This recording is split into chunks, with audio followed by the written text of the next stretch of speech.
آج کے اس تفصیلی جائزے میں خوش آمدید۔ ہمارے پاس پاکستان کے آئین سے کچھ مسودہ آرٹیکلز ہیں جو ایک مجوزہ وفاقی آئینی عدالت کے بارے میں ہیں۔ اب دیکھیں، ہم صرف ان آرٹیکلز کو ایک ایک کر کے پڑھ سکتے ہیں، لیکن وہ تو کوئی بھی کر سکتا ہے۔ آج ہمارا مقصد کچھ اور ہے۔ ہم یہ سمجھنے کی کوشش کریں گے کہ اس ادارے کو کس فلسفے کے تحت ڈیزائن کیا گیا ہے۔ کیا یہ ایک ایسی عدالت ہے جسے بہت زیادہ طاقت دینے کا ارادہ ہے، یا اسے ہر قدم پر دوسرے اداروں کے ساتھ توازن قائم کر کے چلنا ہوگا؟ تو آئیے اس کے آئینی ڈی این اے کا جائزہ لیتے ہیں۔ شروعات کرتے ہیں آرٹیکل 175 جی سے۔ ٹھیک ہے، تو پہلا ہی آرٹیکل یہ اس عدالت کو ایک بہت بنیادی مگر اہم اختیار دیتا ہے، اپنے ہی فیصلوں پر نظر ثانی کرنے کا۔ یعنی یہ عدالت اپنا فیصلہ سنا کر اسے بدل بھی سکتی ہے۔ پہلی نظر میں تو یہ سیدھی سی بات لگتی ہے، لیکن یہاں اصل بات یہ ہے کہ اس اختیار کو پارلیمنٹ کے بنائے ہوئے قانون اور خود عدالت کے بنائے گئے قواعد کے تابع رکھا گیا ہے۔ تو مطلب یہ کوئی بلینک چیک نہیں ہے۔ بالکل، اور یہیں سے اس عدالت کی ساخت کے پیچھے کی جو سوچ ہے وہ نظر آنا شروع ہوتی ہے۔ جی، یہ صرف غلطیاں ٹھیک کرنے کا ایک طریقہ کار نہیں ہے۔ اس کو یوں سمجھیں کہ یہ عدالتی نظام میں ایک قسم کا انڈو بٹن ہے۔ اچھا، انڈو بٹن۔ جی، لیکن اس بٹن پر دو تالے لگے ہیں، ایک پارلیمنٹ کی چابی سے کھلے گا اور دوسرا خود عدالت کے بنائے اصولوں سے۔ اس کا مطلب یہ ہے کہ عدالت اپنی مرضی سے جب چاہے اپنے فیصلے نہیں پلٹ سکتی، اور یہ اصول قانون کے استحکام کے لیے بہت ضروری ہیں۔ تو آپ کہہ رہی ہیں کہ یہ خود احتسابی کا ایک ذریعہ تو ہے، لیکن ساتھ ہی اس پر ایک حد بھی لگائی گئی ہے تاکہ جوڈیشل ایکٹیویزم کو قابو میں رکھا جا سکے۔ بالکل۔ لیکن کیا اس کا ایک دوسرا پہلو بھی ہو سکتا ہے؟ کیا پارلیمنٹ اس اختیار کو استعمال کر کے عدالت کی نظر ثانی کی طاقت کو بہت زیادہ محدود نہیں کر سکتی؟ یہ ایک بہت اہم نقطہ ہے، اور یہی اختیارات کے توازن کا اصل امتحان ہے۔ ایک طرف یہ پارلیمنٹ کی بالادستی کو یقینی بناتا ہے کہ وہ بنیادی اصول طے کرے، دوسری طرف اگر پارلیمنٹ اس طاقت کو بہت زیادہ محدود کر دے تو یہ عدالت کے انصاف کرنے کی صلاحیت پر حملہ تصور کیا جا سکتا ہے۔ تو یہ ایک مسلسل کشمکش ہے۔ جی، یہ ایک مسلسل کشمکش ہے جو آئینی جمہوریتوں میں مقننہ اور عدلیہ کے درمیان چلتی رہتی ہے۔ یہ آرٹیکل اس کشمکش کا ایک میدان فراہم کرتا ہے، لیکن اس کا حتمی فیصلہ نہیں سناتا۔ ٹھیک ہے، تو عدالت کے پاس اپنے اندرونی معاملات کو دیکھنے کا ایک محدود اختیار ہے، لیکن اس کا بیرونی دنیا یعنی ریاست کے دوسرے ستونوں کے ساتھ کیا تعلق ہوگا؟ اگلا آرٹیکل 17H اسی بارے میں ہے، اور یہ بہت دلچسپ ہے۔ اس کے مطابق صدر مملکت کسی بھی عوامی اہمیت کے قانونی سوال پر عدالت سے رائے مانگ سکتے ہیں۔ اسے مشاورتی دائرہ اختیار کہتے ہیں۔ مشاورتی دائرہ اختیار، جی۔ اسے آپ اس طرح سمجھیں کہ حکومت کوئی بڑا پالیسی جہاز سمندر میں اتارنے سے پہلے عدالت سے موسم کی قانونی پیشگوئی مانگ رہی ہے۔ واہ! عدالت بتائے گی کہ آگے آئینی طوفان کا خطرہ ہے یا نہیں۔ یہ ایک بہت طاقتور طریقہ کار ہے جو ممکنہ آئینی بحرانوں کو پیدا ہونے سے پہلے ہی روک سکتا ہے۔ لیکن ایک منٹ، کیا اس سے عدلیہ اور انتظامیہ کے درمیان کی جو لکیر ہے وہ دھندلا نہیں ہو جاتی؟ عدالت کا کام تو مقدمات کا فیصلہ کرنا ہوتا ہے، حکومت کو پالیسی بنانے میں مشورے دینا تو نہیں ہوتا۔ آپ نے بالکل صحیح خدشے کی نشاندہی کی ہے۔ یہی اس اختیار کا سب سے بڑا چیلنج ہے۔ آئین کے الفاظ بہت محفوظ ہیں، عدالت غور کرے گی اور اپنی رائے دے گی۔ ہاں، صرف رائے، کوئی فیصلہ نہیں۔ جی، یہ کوئی حتمی فیصلہ نہیں ہے، اور نہ ہی یہ حکومت پر قانونی طور پر لازم ہے، لیکن اس رائے کا اخلاقی اور سیاسی وزن بہت زیادہ ہوتا ہے۔ اچھا۔ اس کا منفی پہلو یہ ہے کہ عدالت کو کسی حقیقی مقدمے کے بغیر، تمام دلائل سنے بغیر، ایک ایبسٹریکٹ سوال پر رائے دینی پڑتی ہے۔ صحیح۔ ایک حقیقی مقدمے میں عدالت کے سامنے دونوں طرف کے وکلاء ہوتے ہیں، ثبوت ہوتے ہیں، ایک مکمل تصویر ہوتی ہے۔ مشاورتی رائے میں یہ سب نہیں ہوتا۔ اس لیے عدالت کو بہت محتاط رہنا پڑتا ہے کہ وہ اپنی غیر جانبداری برقرار رکھے۔ ٹھیک ہے، اب ذرا اس عدالت کے اندرونی ڈھانچے پر بات کرتے ہیں، یعنی ججوں کی تقرری اور مدت ملازمت۔ آرٹیکل 175I کے مطابق ایک جج کے ریٹائرمنٹ کی عمر 68 سال ہے۔ یہ تو سیدھی سی بات ہے، لیکن چیف جسٹس کے لیے اصول بالکل مختلف اور بہت مخصوص ہیں۔ جی، ان کی مدت صرف 3 سال ہوگی یا 68 سال کی عمر تک، جو بھی پہلے ہو جائے۔ اور سب سے اہم بات، یہ کہ وہ اپنی 3 سالہ مدت پوری ہونے پر لازماً ریٹائر ہو جائیں گے، چاہے ان کی عمر 68 سال نہ بھی ہوئی ہو۔ یہ اس پورے ڈھانچے کا شاید سب سے زیادہ سوچنے پہ مجبور کرنے والا حصہ ہے۔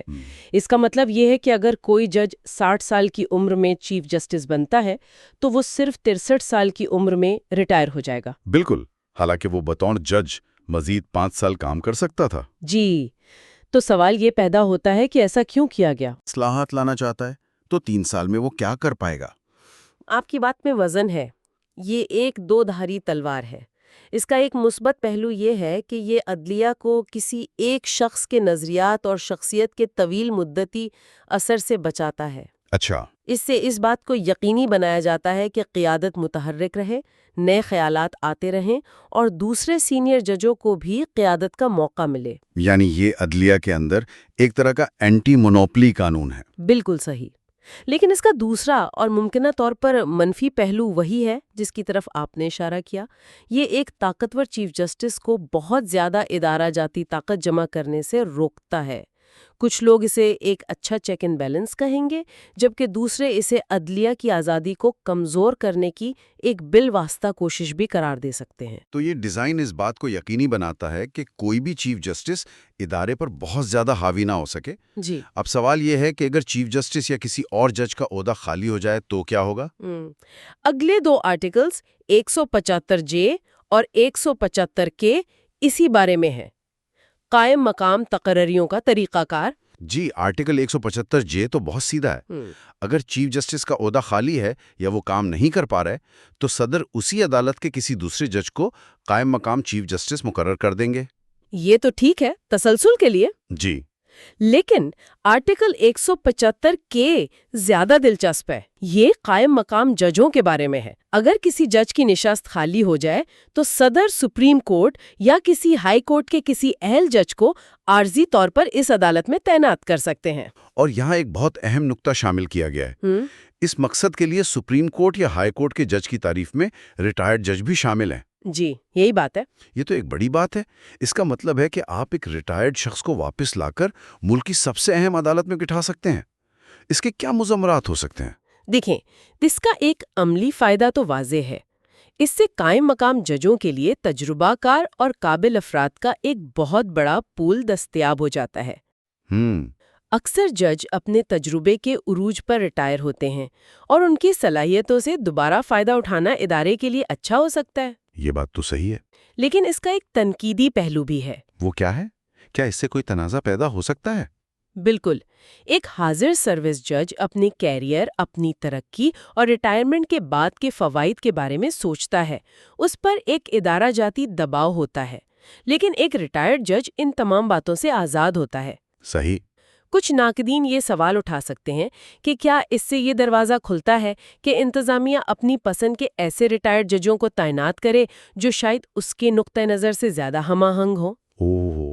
یہ تقرریاں چونکہ صدر کرتے ہیں، اس لیے یہ خدشہ موجود رہتا ہے کہ اس اختیار کو سیاسی مقاصد کے لیے استعمال کیا جا سکتا ہے۔ یہ تو واقعی ایک گہرا نقطہ ہے۔ تو ہم نے اختیارات، مدت ملازمت اور عارضی تقرریوں پر بات کر لی۔ آخر میں ایک عملی معاملہ ہے۔ یہ عدالت بیٹھے گی کہاں؟ آرٹیکل 175L کہتا ہے کہ اس کی مستقل نشست اسلام آباد میں ہوگی۔ جی، دارالحکومت میں ہونا منطقی ہے۔ یہ تو منطقی ہے۔ لیکن اس آرٹیکل کا دوسرا حصہ زیادہ اہم ہے۔ اس میں کہا گیا ہے کہ عدالت چیف جسٹس کی تجویز اور صدر کی منظوری سے وقتاً فوقتاً ملک کے دوسرے شہروں میں بھی اپنی نشستیں قائم کر سکتی ہے۔ اچھا، تو یہ صرف ایک سفری انتظام نہیں ہے؟ نہیں، بالکل نہیں۔ یہ ایک بہت بڑا علامتی اور عملی قدم ہے۔ علامتی کیسے؟ کیا یہ صرف لوگوں کی سہولت کے لیے نہیں ہے؟ سہولت تو ہے، لیکن اس سے بڑھ کر ہے۔ جب ملک کی سب سے بڑی آئینی عدالت کراچی، لاہور، پشاور یا کوئٹہ میں جا کر بیٹھتی ہے تو یہ وفاقی اکائیوں کو ایک پیغام دیتی ہے۔ کیا پیغام؟ کہ انصاف صرف اسلام آباد میں مقیم نہیں ہے۔ یہ پیغام دیتی ہے کہ مرکز ان کے مسائل کو ان کی دہلیز پر آ کر سننے کے لیے تیار ہے۔ ایک وفاقی ملک میں جہاں مرکز اور صوبوں کے درمیان اختیارات کی کشمکش چلتی رہتی ہے، یہ ایک بہت اہم اعتماد سازی کا اقدام ہے۔ یہ تو ایک بہت اہم نقطہ ہے۔ اور یہاں بھی چیک ان بیلنس دیکھیں، چیف جسٹس خود فیصلہ نہیں کر سکتے، انہیں صدر کی منظوری درکار ہے، جو ایک بار پھر عدلیہ اور انتظامیہ کے درمیان رابطے کو ظاہر کرتا ہے۔ تو آج کے اس جائزے کو سمیٹتے ہیں، ہم نے اس مجوزہ وفاقی آئینی عدالت کے ڈیزائن کے پیچھے چھپے فلسفے کو سمجھنے کی کوشش کی، اس کے اپنے فیصلوں پر نظر ثانی کا اختیار، جو خود احتسابی اور استحکام کے درمیان ایک توازن ہے۔ جی، صدر کو مشورہ دینے کا کردار، جو بحرانوں کو ٹال سکتا ہے لیکن عدالت کو سیاسی بھی بنا سکتا ہے۔ بالکل۔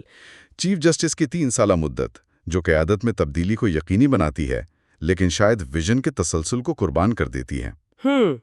اور آخر میں اس کی ملک بھر میں موجودگی کا امکان، جو انصاف کی رسائی اور وفاقی یکجہتی دونوں کو مضبوط کرتا ہے۔ بالکل، یہ تمام آرٹیکلز مل کر ایک ایسی عدالت کی تصویر بناتے ہیں جسے بہت سوچ سمجھ کر ڈیزائن کیا گیا ہے۔ اسے طاقت دی گئی ہے، لیکن ہر طاقت کے ساتھ ایک چیک، ایک بیلنس، ایک حد بھی مقرر کی گئی ہے۔ جی، اب یہاں ایک سوچنے کی بات یہ رہ جاتی ہے کہ یہ نظام، یعنی ایک مخصوص آئینی عدالت کا ماڈل، یہ اس نظام سے کتنا بہتر یا مختلف ہے جہاں سپریم کورٹ ہی تمام آئینی معاملات کو دیکھتی ہے، جیسا کہ امریکہ یا بھارت میں ہوتا ہے۔ اچھا سوال ہے۔ کیا ایک الگ تھلگ آئینی عدالت بنانے سے آئینی قانون کی تشریح زیادہ ماہرانہ اور گہری ہو جاتی ہے، یا یہ اسے عام قانونی نظام سے کاٹ کر ایک الگ تھلگ جزیرے میں تبدیل کر دیتی ہے؟ یہ وہ سوال ہے جس کا جواب اس عدالت کے مستقبل کے کام پر منحصر ہوگا۔ You are watching Legal Gupshup and GK with MD, your source for legal, historical, and breaking news. Don't forget to like, subscribe, and share for more informative content.